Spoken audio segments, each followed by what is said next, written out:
गुरुर्ब्रह्मा गुरुर्विष्णु गुरुदेवो महेश्वर गुरु साक्षात् परब्रह्म तस्मै श्री गुरुवे नमः। मातापितृभ्यो नमः। श्रीमन्नारायण रामानुजदेभ्यो नमः।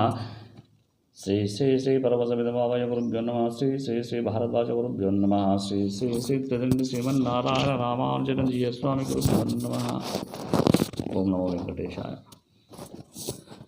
తుమ్ముండ స్వయంభూ సింహముఖ శ్రీ కళ్యాణ వెంకటేశ్వర స్వామి క్షేత్రంలో ప్రతిరోజు వేద పఠనంలో భాగంగా ఈరోజు ఓం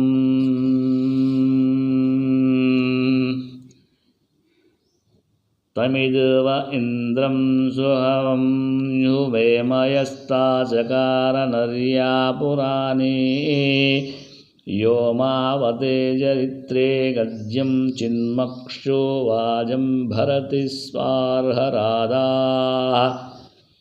तिग्मायदन्तरशनिः पताति कस्मिंश्चिच्छोरमुहुके जनानां घोरायदर्यसंवृतिर्भवाच्च दस्मानस्तन्वो भोदिगावपोः भुवोऽनिता वामदेवस्य दीनां भुवः सखा वृको वाजसादौ त्वामनो प्रमतिमा जगन्मोरुशंसो जरित्ते विश्वदस्याः एभिर्नभिरिन्द्रत्वायुविश्वा भगवद्भिर्मघवन् विश्व आजौ द्यावो नद्युम्नैरभिसन्तो अर्यः क्षपो मधेम शरदस्य पूर्वी एवेदिन्द्राय वृषभाय वृष्णे ब्रह्मकर्म भृगवो नरधम्